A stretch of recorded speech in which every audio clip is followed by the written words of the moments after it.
그리고 예배하는 이 시간 성령 하나님 우리에게 은혜를 주시고 깨달음을 주시고 지혜와 능력과 은혜와 풍성한 하나님의 말씀을 통하여 주의 놀라운 역사와 은혜가 넘쳐나는 귀하고 복된 시간 될 줄로 믿습니다. 요즘에 많은 사람들이 그리고 언론들이 사회가 병들었다고 하는 탄식의 소리들을 합니다. 풍요해진 사회 속에서 상대적인 그러한 빈공에 허덕이는 민중들을 보면 머리둘 곳을 해결해야 하는 주택의 문제나 인간 생존의 문제가 달린 환경오염이나 또는 직업병, 성적 타락으로 인한 각종 음란물과 질병 등 이루 말할 수 없는 병적인 요인들이 우리들의 삶의 현장에 만연되어 있습니다. 이러한 약점들을 치료하기 위해서 각종 정책이 쏟아져 나오고 기금이 모금되고 교육을 확대해 나가지만 오히려 더 많은 문제점만 노출될 뿐입니다. 근본적인 것은 변화가 있어야 됩니다. 남 탓하지 말고 다른 것에 기울이지 말고 하나님 앞에 엎드려 세상이 변화되고 사회가 변화되고 국가가 변화를 시도해야 될 뿐만 아니라 우리라는 공동체가 변화가 일어나야 변화가 있어야 됩니다. 그러나 가장 중요한 것은 나라고 하는 우리 자신이 먼저 변화의 역사가 일어나야 됩니다. 나의 삶이 바뀌지 않으면 세상은 결코 변하지 않습니다. 제약과 오염과 결핍과 투쟁이 넘치는 세상에서 내가 예수 이름으로 변해야 됩니다.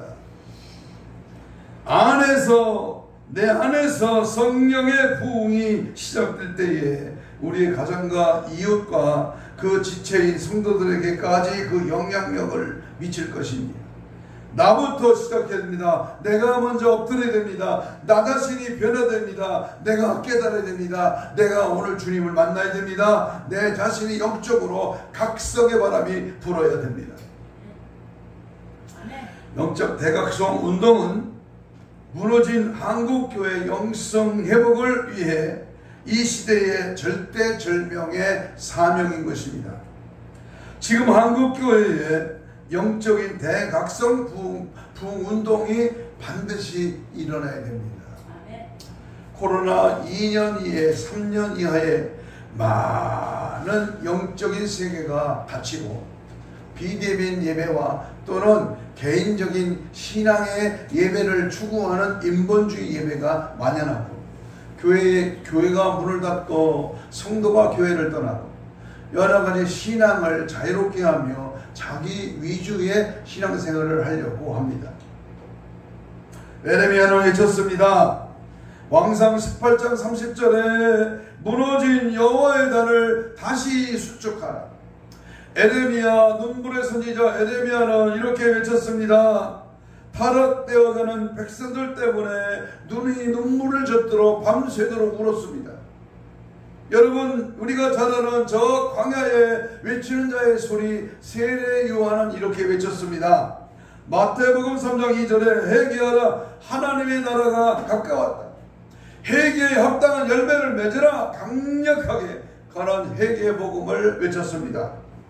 지금 이 시대에 우리는 엘리야처럼, 에레미야처럼, 세례 요한처럼 우리 모두 힘을 합하여 위기에 처한 한국교회 기도원과 영성원과 교회들을 살릴 영적 대각성 부흥 운동이 일어나야만 한 시점에 놓였습니다. 그런데 우리가 오늘 본문 느헤미야 9장을 보면 하나님의 언약 공동체인 이스라엘이 단순히 영적 회복만이 아니라 한 걸음 더 나가 영적인 부흥 운동이 일어나고 있는 것을 우리는 볼 수 있습니다. 영적 대각성 부흥 운동이라는 것은 하나님의 언약 백성으로서의 그 삶의 정체성, 내가 어떤 사람인가 내 자신을 먼저 발견하고 그리고 회복하고 거기에 맞는 삶을 사는 것을 바로 대각성, 영적인 대각성 운동이라 말합니다. 이 의미를 좀 더 이해하기 위하여 현대 교회 역사 가운데 일어났던 두 번의 영적 부운동을 예를 들어 생각할 수 있습니다. 제1차 영적 부운동은 유명한 영국의 존 웨슬레와 그 형제 찰스 웨슬레가 또는 조지 휘필드가 그리고 미국의 조나단 에드워드 등이 중심이 되어 일어났던 부흥운동이었습니다. 제2차 대부흥운동은 찰스 피니와 D.L. 무디로 등을 중심으로 일어난 영적 부흥운동이었습니다. 교회 역사를 보면 영적 부흥운동은 시대마다 있었지만 특별한 이들을 중심으로 일어난 부흥운동은 다른 운동과는 달리 세계 교회에 큰 역사를 미쳤다고 해서 교회 사가들은 대부흥운동이라고 부르고 불려지고 있습니다. 진정한 부흥운동은 기독교인의 수가 현저하게 많아지는 것을 부흥운동이라고 하지 않습니다. 부흥이라고 하는 것은 기독교적인 새로운 생활로서의 각성을 의미합니다. 이러한 각성이 있음으로써 교회는 사회에 적극적으로 영향을 미치며 전도 운동이 병행하여 전반적으로 교회가 성장해 가던 시기를 가리켜서 영적 부흥 운동이라 이렇게 말을 합니다.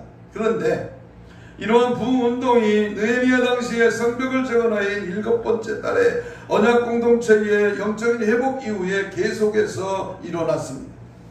이스라엘 백성들은 다시 모여서 죄를 회개하고 하나님의 율법을 읽으며 하나님께 온전한 경배를 드렸습니다.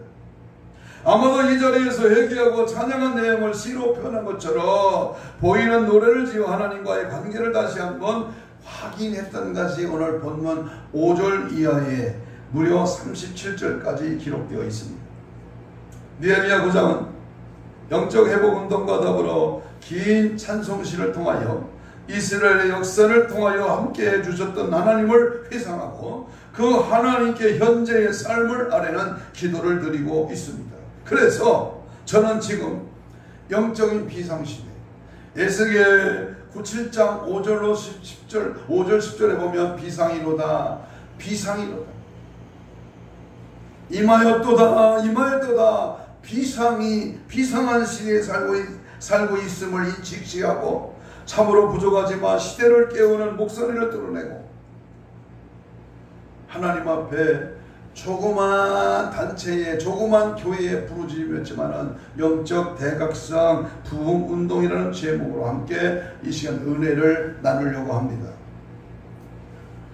교회는 9월달을 영적 대각성 부흥 운동 회복 치유 회복 운동의 달이라 이렇게 정하고 첫째 달, 둘째 달을 지나 오늘 셋째 주일을 맞이해서 오늘 영적 대각성 부흥 운동은 과연 무엇인가, 거기에 대한 우리의 신앙은 어떻게 살아가야 될 것인가를 말씀드리려고 합니다. 첫 번째, 여러분 이 마지막 때에 영적인 각성의 바람이 불고 이 시대의 마지막 때를 준비하며 깨닫고 영적 각성 부흥 운동을 일으키려면 먼저 뭐가 일어나야 된다?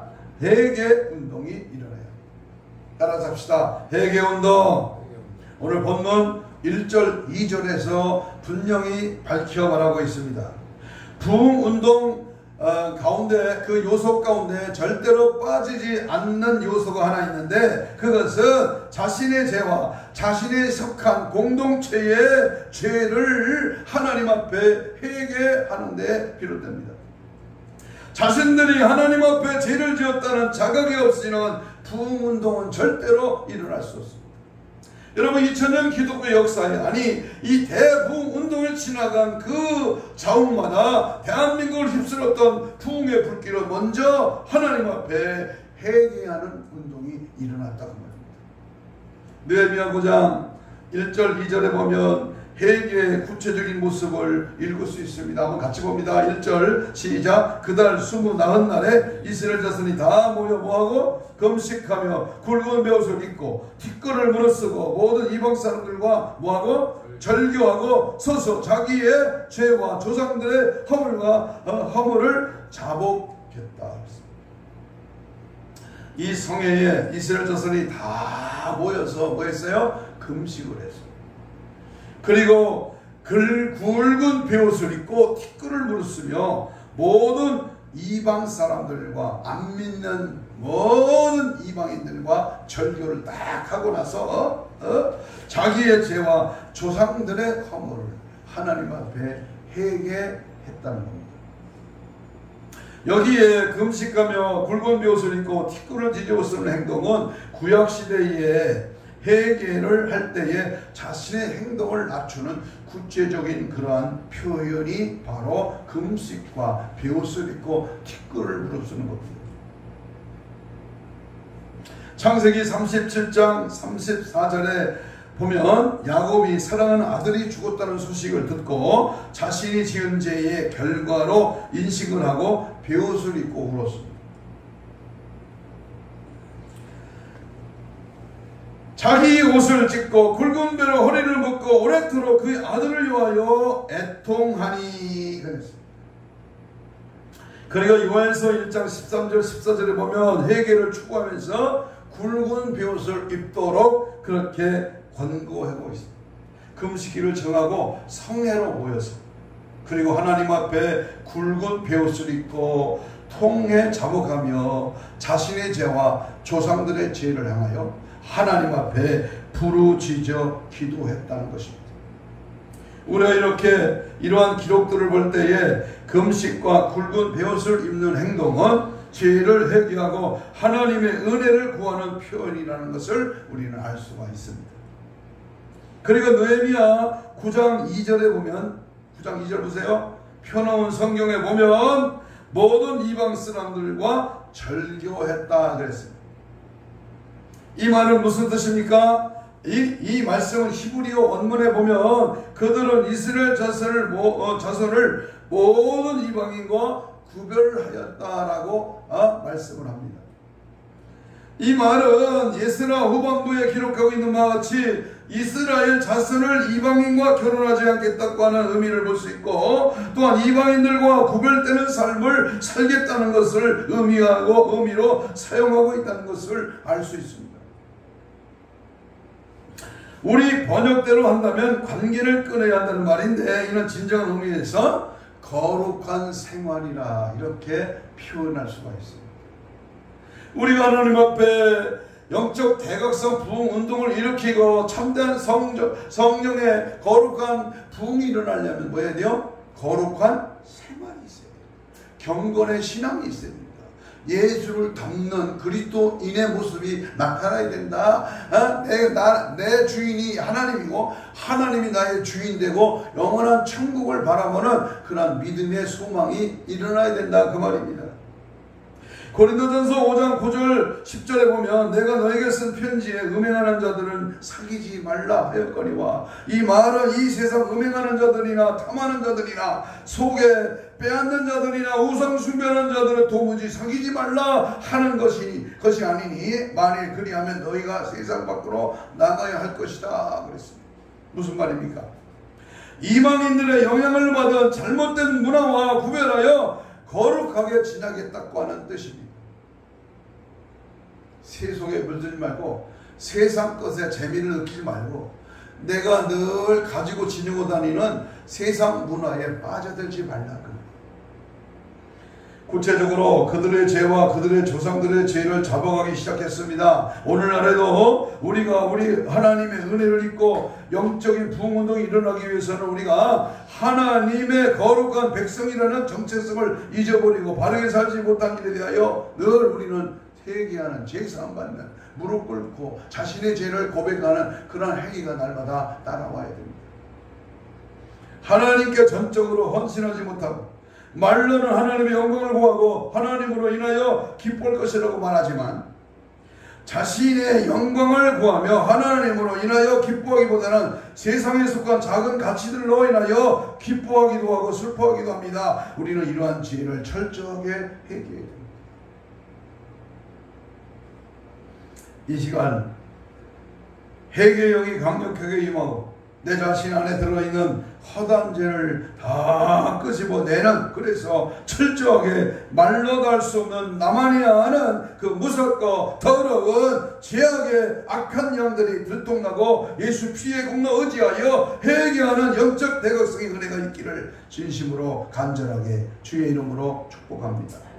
아멘. 나 같은 죄에 살리신 그네 놀라워 주여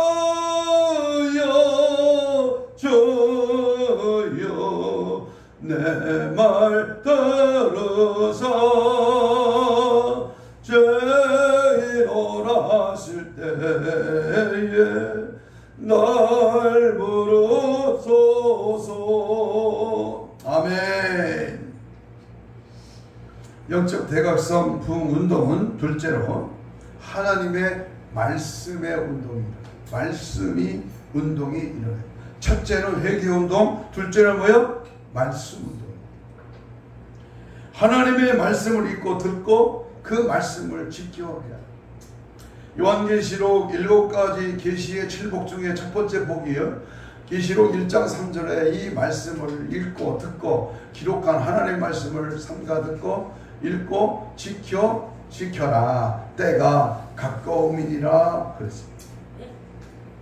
우리가 말씀 운동이 일어나려면 먼저 말씀을 읽고 듣고 지켜야 한다는 겁니다. 회개에 이어서 부흥운동에 빠지지 않는 요소는 성경 읽기입니다. 느헤미야 당시에도 이스라엘 백성들은 여호와의 율법책을 낭독했습니다. 그래서 오늘 3절을 한번 보겠습니다. 9장 3절입니다. 3절 시작. 이 날에 낮 4분의 1은 그 절에 있어서 그들의 하나님 여호와의 뭘 낭독하고 율법책을 낭독하고 낮 4분의 1은 죄를 잡아가며 그들의 하나님 여호와께 경배하였다 그랬습니다. 이스라엘 백성은 낮을 12시간으로 보았기 때문에 4분의 1은 3시간에 해당되는 시간입니다. 이것은 회개하고 기도하는 일에 3시간, 하나님 율법을 읽는 일에 3시간을 보내는 그러한 보내었음을 의미합니다. 우리가 하루 중에 무려 6시간 동안 회개하고 하나님의 율법을 읽는 일에 보내는 일이 이상하게 들릴지를 모릅니다. 하지만 느헤미야 당시에 영적 부흥운동의 그 기간에 이러한 시간을 기꺼이 하나님께 바쳤습니다. 우리가 교회 역사를 보면 영적인 부흥운동이 일어났을 때에 미국을 중심으로 일어난 제1차, 제2차 대부흥운동이나 우리나라 초대교회 역사를 보며 대여섯 시간 흔히 있었던 그러한 일이었습니다. 이러한 시기에 개인이 변화되고 사회가 하나님의 말씀을 따라 변화되는 놀라운 일이 일어났습니다. 하나님의 말씀을 들을 때 우리가 이 뒤에 역사를 보면 알게 되겠지만 이스라엘 역사나 우리나라 역사에 큰 부흥이 일어났습니다. 그래서 저는 그 느헤미야 당시의 역사를 묵상하면서 오늘 우리 한국교회도 이러한 영적인 부흥운동이 일어나기를 간절히 소원하며 영적 대각성 부흥운동을 외치며 그 말씀을 통하여 단체를 만들고 하나님께 이 모양 저 모양으로 작지만 하나님의 영광을 올려드리게 되었습니다. 여러분, 하나님의 말씀의 운동은 두 번째 하나님의 말씀에 대한 반응이 분명히 나타나야 됩니다. 말씀에 대한 반응. 좋은 반응이 아니라 세상 것을 향한 반응이 아니라 말씀에 대한 반응이 뭐냐고 말이에요. 설교는 성경을 읽고 그 말씀을 설명해 주는 것이므로 알 수가 있습니다만은 건강한 교회는 공적인 예배 시간마다 하나님 말씀을 바르게 설교되고 그 말씀을 따라 사는 교회입니다. 그러면 하나님의 말씀을 가르칠 때에 어떤 변화들이 나타날까? 물성을 받고 교회 안에서 아멘 하는데 교회 성전문을 열고 나가면 아멘이 안 되는 사람이 허다합니다. 주일날 예배 시간에 은혜를 받았지만 저녁에 그 다음날 아침에 설교를 뭘 들었는가, 말씀의 제목이 뭔가, 구약의 성경을 읽었는가, 신약의 성경을 봤는가 물어보면 모릅니다. 몰라. 문제가 심각해집니다.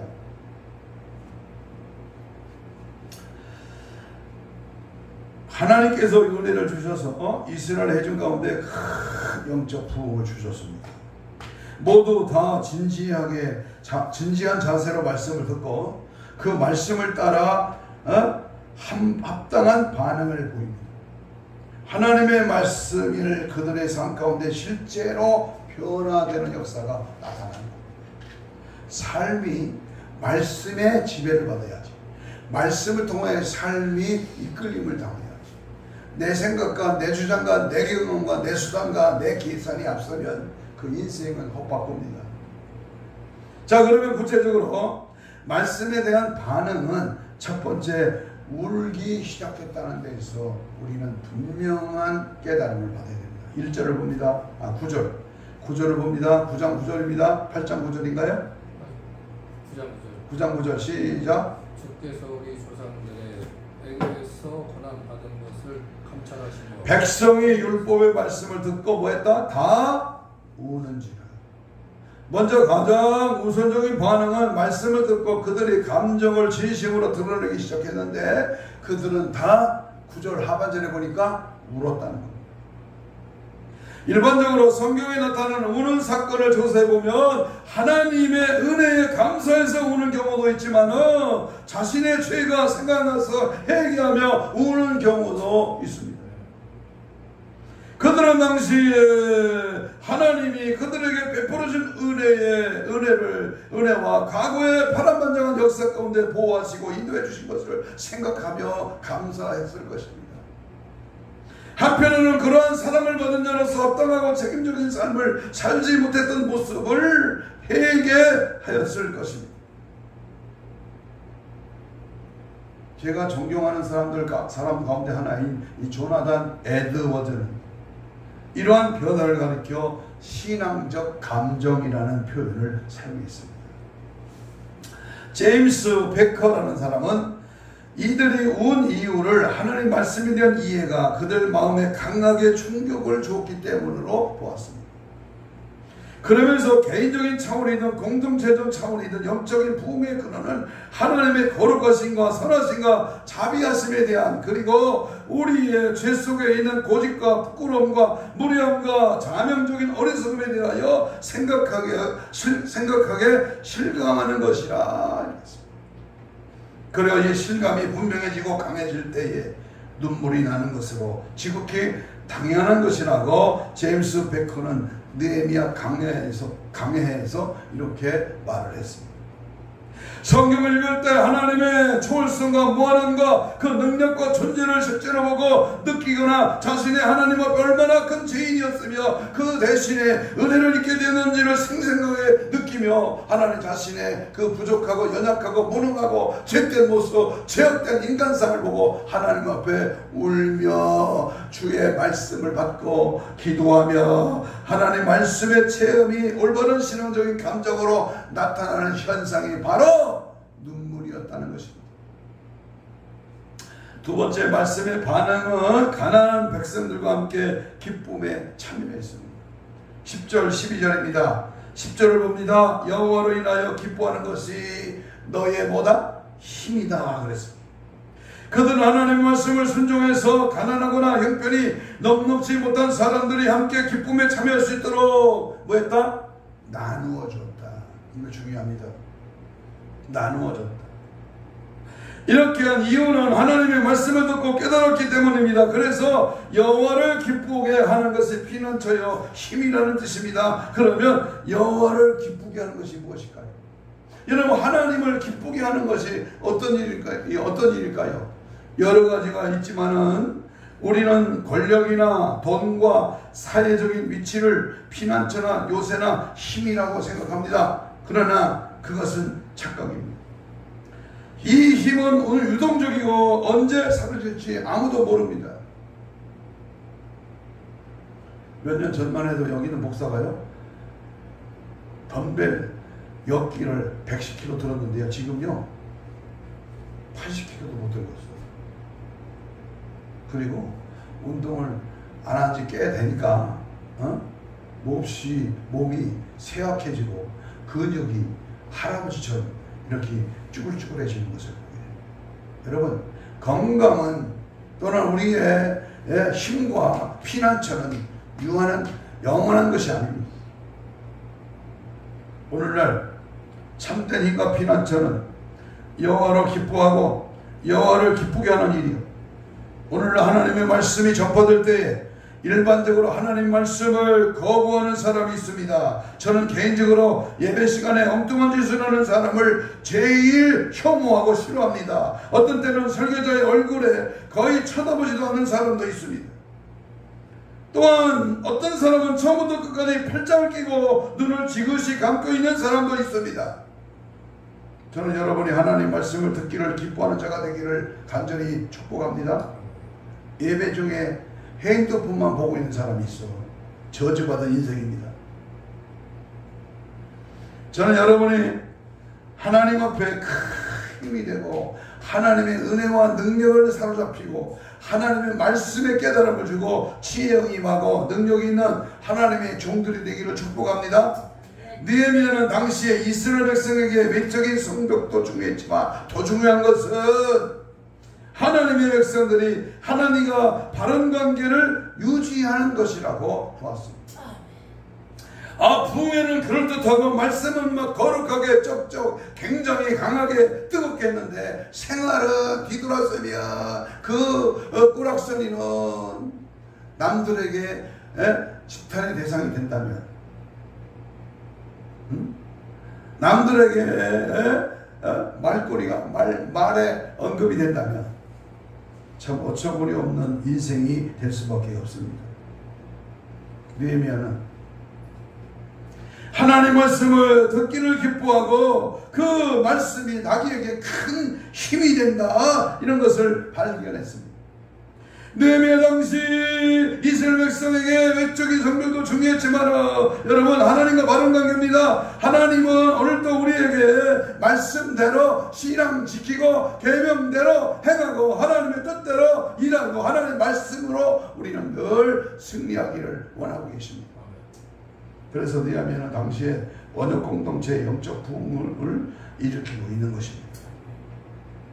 우리는 이 역사를 통해서 외적인 지위나 힘보다 하나님을 기쁘시게 하고 하나님과의 관계를 회복하는 것이 우리의 미래를 밝고 아름답게 만드는 실제적인 방법임을 늘 기억해야 합니다. 여러분은 무엇이 가장 중요하다고 생각하십니까? 어떤 일이, 어떤 대상이, 어떤 것들이 가장 우리의 삶 가운데 중요한 위치를 차지하고 있습니다. 여러분은 하나님과의 관계를 제일 중요하게 생각한다고 하면서 실제로 우리의 직업이나 자녀들을 더 중요하게 생각하지는 않습니까? 무엇에 의하여 여러분의 삶이 움직여지고 어떤 문제를 결정하는 데 더 중요한 요소를 작용하고 있습니다. 만약에 하나님을 섬기는 일이 중심이 되어서 결정하지 않는다면 그것은 우상을 섬기는 것과 같은 것입니다.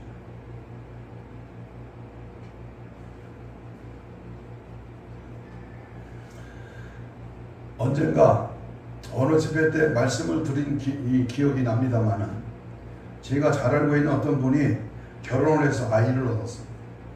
그 전에 모든 일을 하나님 중심적으로 살던 그 사람이 이 아이가 생기고 난 뒤부터는 아이에 매달려 심지어 주일 오후 예배, 저녁 예배, 수요 예배까지도 계속 빠지기 시작했어요. 그리고 교회에 중요한 행사가 있으면 아이를 데리고 집으로 가버렸습니다. 처음에 아이가 예쁘게 잘 자라는 것 같았습니다. 그런데 더 좋은 자리를 옮겨 좋은 집으로 이사하는 날 그 아이가 3층에서 뛰어놀다가 아래로 떨어져 죽었습니다. 아이가 우상이 되어 살던 그 부인이 자기 우상이 사라지게 되자 정신 이상이 되어 큰 고통을 받게 되었습니다. 이것은 어쩌면 아주 작은 일이라고 할 수 있을 것입니다. 실제로 우리의 삶이 하나님 중심, 성경 중심, 교회 중심의 축에 따라 움직이는 것이 아니라 다른 무엇에 의하여 움직인다면 바로 그것이 우상인 것입니다. 우상을 섬기는 사람은 소망이 없어요. 우상 숭배는 곧 탐심이요. 골로새서 3장 5절에 나를 넘어지게 하는 각종 더러운 생각과 헛된 망상입니다. 그러므로 하나님의 기쁨이 위로부터 공급하실 신령한 기쁨, 그것은 예수 십자가 좁은 길, 그 주님 가신 길로 달려감으로 날마다 충만한 고난의 길, 십자가의 주님 가신 길, 천국 길, 영생의 길, 그 길 따라가는 그것이 진정한 우리 말씀의 반응으로 나타나는 우리의 기쁨의 은총입니다. 말씀에 대한 반응 세 번째입니다. 하나님의 말씀을 운동이 일어나고 그 말씀을 받을 때 3시간 동안 말씀을 읽고 3시간 동안 하나님의 말씀을 우리가 읽고 기도하고 말씀에 대한 반응이 일어나는데 그것은 뭐냐? 초막절을 지키겠다는 거예요. 13절로 느헤미야 4장 13절로 18절에 기록되어 있는데요. 이스라엘 백성들이 초막절을 지키는 중요한 두 가지 이유가 있습니다. 하나는 과거에 하나님의 은혜로 애굽에서 나와 광야에서 장막을 짓고 40년간을 배회했지만은 이제 하나님 정착을 하게 된 사실을 기억하게 하려고 장막절, 초막절을 지켰다고 레위기 23장 43절에서 말합니다. 두 번째는 미래적인 축복인데요. 과거에 못 보신 하나님의 은혜를 기억함으로 미래에도 복을 주실 것을 기대하면서 신명기 16장 15절에서 하나님 앞에 이 초막절을 지키겠다고 언약했습니다. 지금 에스라의 집에서 하나님의 율법을 읽고 있던 백성의 지도자들이 하나님의 말씀을 읽고 백성들에게 이 초막의 제사를 해보겠습니다. 온 백성들은 이들의 가르침을 쫓아 초막절을 지키고 가난한 자들과 기쁨을 나누었습니다. 이러한 하나님의 율법을 읽고 반응하는 이들을 통하여 점차적으로 이스라엘 백성들은 하나님 중심적이며 예배의 공동체의 모습을 회복이 되어가고 있었습니다. 느헤미야와 에스라의 지도 아래 성벽 제거를 마친 이스라엘 백성들은 점차적으로 언약 백성다운 영적인 삶의 정체성을 회복해가고 있었습니다. 그렇습니다. 영적 성숙이 뭡니까? 장성한 신앙의 분량으로 날마다 자라가라는 모습이 어떤 겁니까? 데살로니가전서 5장 23절 이하에 보면 주님 강림하실 때 점과 흠과 티가 없이 보존되기를 원하노라 그랬어요. 히브리 기자가 말한 대로 쓴뿌리를 제거하고 내 마음에 독초를 없애라라고 하는 말이 무엇입니까? 그것은 하나같이요. 우리 신앙의 우리 자세가 하나님의 말씀을 따라 우리의 삶이 회복되는, 새로워지는, 치유되는, 그래서 영적으로 언제든지 우리 주님의 뜻을 따라 하나님이 기쁘시게 하는 일에 주 예수 그리스도를 내 마음에 모시고 주님의 뜻에 복종하고 주님이 원하시는 길로 가고 주님이 이끄신 방향으로 나의 삶을 거기에 맞추고 믿음 안에 말씀 안에 거하는 삶이 영적인 하나님 말씀에 대한 반응의 자세로 나타나는 하나님 예배의 자세, 초막절을 지키겠다는 하나님의 말씀의 반응입니다. 그렇다면 오늘날도 우리는 당시 이스라엘과 같이 예적인 성벽을 재건한 일과 같은 예적인 요소도 중요하지만 성경을 자세히 읽고 공부하며 그 말씀을 따라 그 삶을 회복하는 데 있다는 사실을 분명히 알고 복음에 합당한 삶으로서 두려움과 떨림으로 구원에 향해 날마다 이루어 가시는 구원받은 하나님의 자녀가 되기를 축복합니다.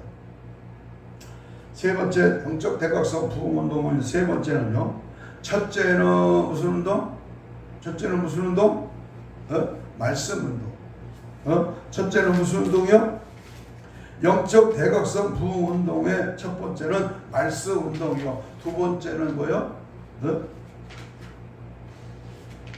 첫 번째는 하나님 앞에 우리가 회개 운동이 일어나고요.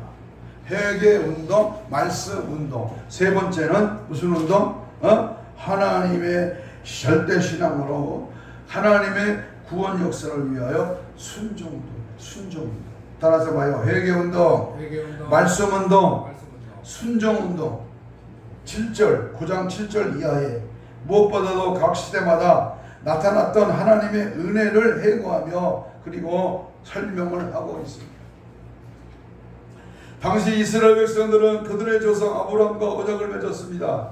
하나님께서는 그 언약을 지키시고 인도해 주셨습니다. 우리는 그 언약에 예언된 대로 예수 그리스도 안에서 하나님과 언약을 맺었습니다. 그리스도를 믿음으로 하나님의 거룩한 백성이 되었습니다. 하나님의 백성들인 우리는 느헤미야 당시 이스라엘 백성들이 과거 역사를 해가면서 무엇이 중요한지 진단했던 것처럼 우리가 어려움을 당할 때 먼저 하나님과 우리와의 관계를 확인하는 것이 중요하다는 사실을 우리는 알아야 합니다. 그리고 그리스도 안에서 하나님과 언약을 맺은 이후부터 하나님께서 우리 가운데 성령을 통하여 어떻게 인도해 오셨는지 구체적으로 짚어보면서 우리의 연약함과 하나님의 은혜를 입고 현재 상황을 알아야 합니다.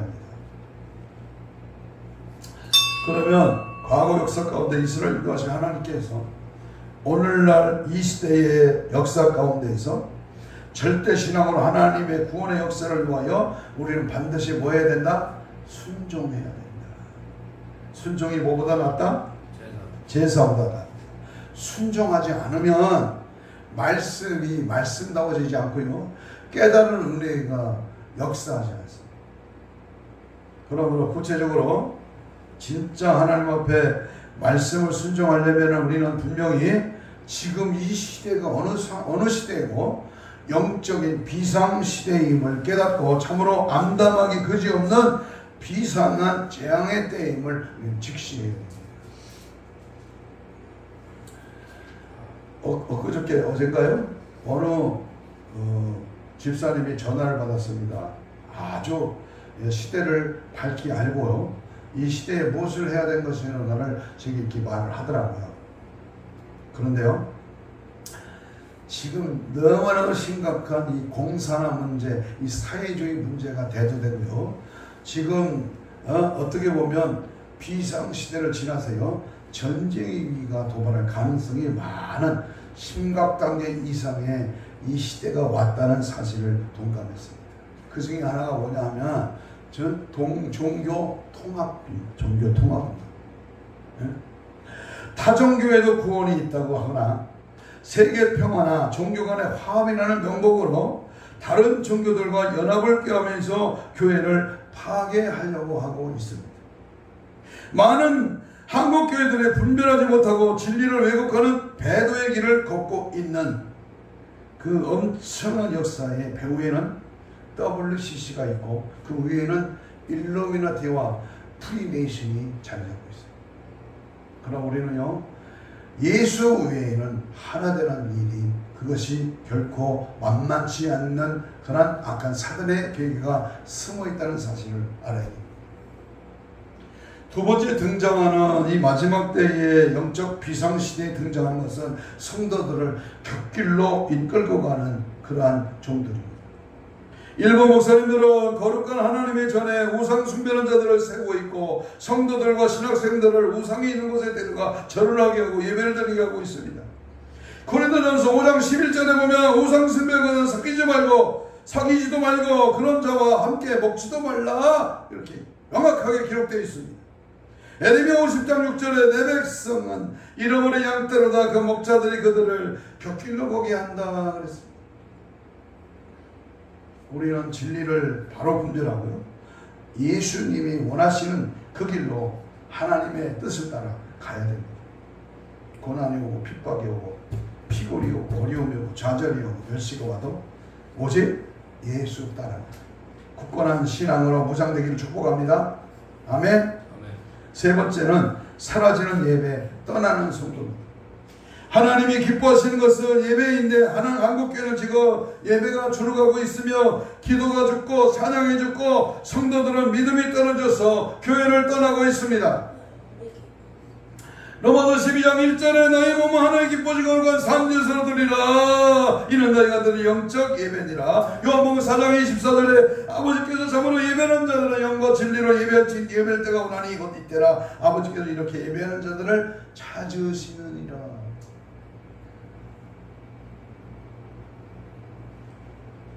기도원이 비어가고 교회가 성도가 몰려들지 않는 엄청난 위기 상황에도 당연히 그런 일이 있지 하고 무관심하다고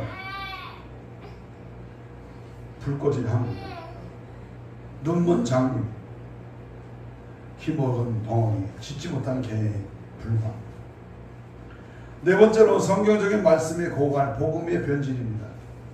성도들의 영혼을 살리는 생명의 말씀은 고갈되고 세상의 예화나 비유로 가득한 설교, 성공과 축복에 대한 설교가 대홍수를 이루고 있습니다. 따라서 성도들은 말씀의 촉구에서 벗어나지 못하고 신앙적인 가치관과 영적 분별력을 상실하여 각종 미혹에 넘어가고 있습니다.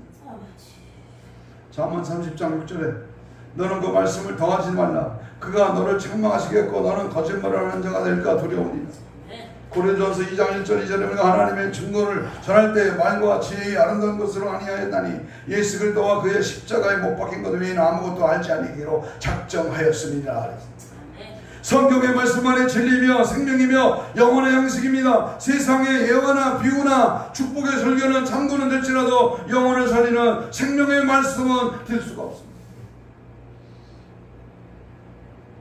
복음이 아니고 천국 복음이 아니고 심판의 복음이 아니고 재림의 복음이 아니고 사속적인 자기 자랑과 세상 것에 자기 어떠한 위대한 사건에 대한 그러한 일들에 돈 빼는 그러한 제주꾼 억지 춘향이로 강요하는 얄팍한 속임수로 뻥치면서 말장난하는 그러한 일태가 아니라 진리를 외치는 말씀의 십자가의 복음으로 부활의 능력으로 천국 복음으로 예수 신앙으로 절대 신앙으로 하나님의 말씀이 증거되어야 될 줄로 믿습니다. 다섯 번째는 동성애의 등장. 소돔과 고모라 성이 멸망한 이유는 음란이 가득했기 때문입니다. 세계 곳곳에서 지금 인권이라고 하는 이름으로 동성애를 인정하고 동성애 축제가 판을 치고 동성 결혼을 허용해야 한다는 믿지 못할 일들이 일어나고 있습니다. 어제 토요일날 대구에서 동성애 케어 축제가 열렸습니다. 반대하는 편과 지지하는 편, 공무원 500명과 경찰 2000명이 대치하는 상황이 뉴스에 올려져 있습니다. 무엇이 진짜가 무엇이 안 된 것이고 법과 질서가 어디에 필요한가, 사람의 인권이 어디에서 생겨났는가, 무엇이 본질이고 무엇이 바른 것인가를 알지 못하는 저들의 모습 속에 안타까움이 그지없습니다. 마지막으로 이슬람의 동종입니다. 이슬람은 2020년까지 대한민국의 모슬람화를 선언했습니다. 한국 정복 전략으로 다문화 정책, 힐날 식품 등 유럽처럼 한국의 이슬람화를 위하여 엄청난 일들을 꾸미고 있고 현재 무슬람 인구가 20만 명이 넘어가고 있습니다. 더 심각한 것은 중국입니다. 중국. 사상과 이념을 달리는 공산주의 사회주의입니다. 더 무서운 것은 공산주의 저들의 세력에 중국이 이 나라를 점점점 먹어들고 있다는 사실을 명심해야 합니다. 결론을 맺습니다. 지금 한국교회는 위기에 처해 있습니다. 때와 징조에 관한 주님의 예언이 성취되고 있음에도 영적인 소경이 되어 보지 못하고 영적인 귀가 멀어서 듣지 못하고 있습니다. 지금 한국교회는 온갖 더러운 것들로 더럽혀지고 무너지고 있습니다. 해치나 무덤같이 죽어가고 있으며 성도들은 생명의 말씀, 영혼의 양식이 없어 교회를 떠나고 있습니다. 문 닫는 교회가 날로 늘고 있습니다. 무슬림이 들어오고 이단들이 판을 치고 종교 통합을 부르짖으며 동성애를 옹호하며 다중교회도 구원이 있다고 합니다. 사상과 이념을 달리하는 공산주의 사회주의 노선을 추종하는 무리들이 득세하고 있습니다. 너무 안타깝고 불행한 일들이 일어나고 있습니다. 작금의 현실을 보면서 오늘 느헤미야의 영적 부흥운동이 우리 시대에 일어나야 될 줄로 믿습니다. 이를 위하여 부족하지만 오늘 우리가 이 말씀을 듣고 가슴을 찢고 통에 잡아가는 영적 대각성 부흥운동이 일어나기를 간절히 소원합니다. 우리 힘을 합하여 하나 되어 성령의 폭발적인 강력한 권능으로 하나님께 도움을 구하고 전적인 사이 하나님의 역사를 생각하며 우리 앉아 통에 잡아가는 영적 각성의 바람이 부는 그러한 은혜가 있기를 주의 이름으로 축복합니다. 아멘. 이 시간 다같이 주여 삼창으로 통성기도 하겠습니다. 영적 대각성으로 통곡하며 애절하게 간절하게 회개하게 임하게 하여 주옵소서. 철저하게 말씀에 입각하여 신부단장으로 준비되게 하옵소서. 한국교회 위기 앞에 영안이 열리고 영역이 나타나고 영권이 발동하여 예수 드러나기를 원합니다. 때를 분별하는 지혜를 구하고 악의 요소를 단호히 굴복시키게 하여 주옵소서. 거룩한 신부단장으로 무장되게 하여 주옵소서. 주여 삼천 기도합니다. 주여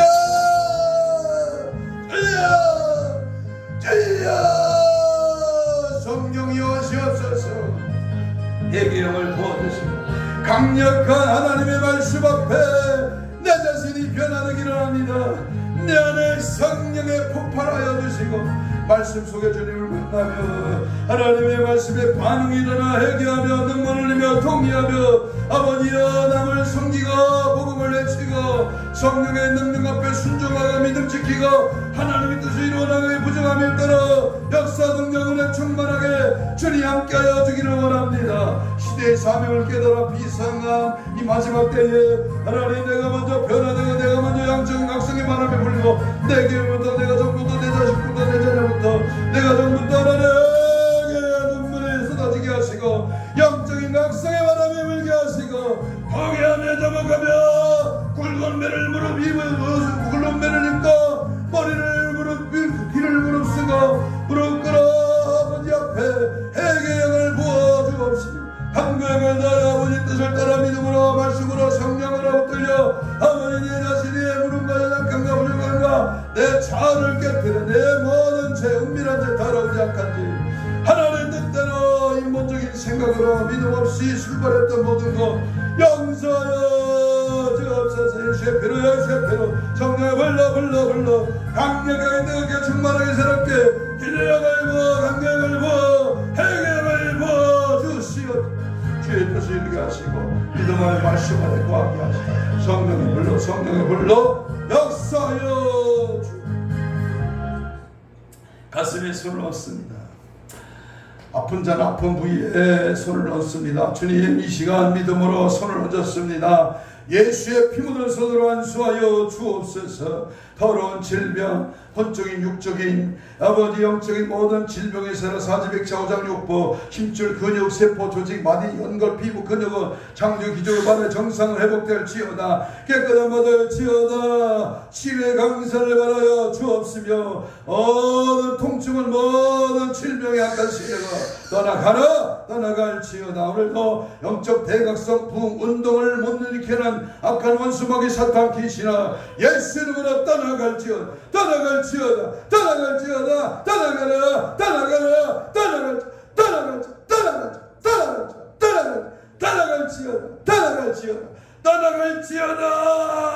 오직 이 수역으로 각성의 바람이 불어 영적으로 무장하고 다시 오실 주님을 만날 수 있는 깨어있는 신부단장 되게 하시고 오직 예수 오직 믿음 오직 성령 오직 예수로 충만하는 성령의 불같은 역사와 내가 넘쳐나는 우리 모두가 되도록 역사 인도하여 주시옵소서.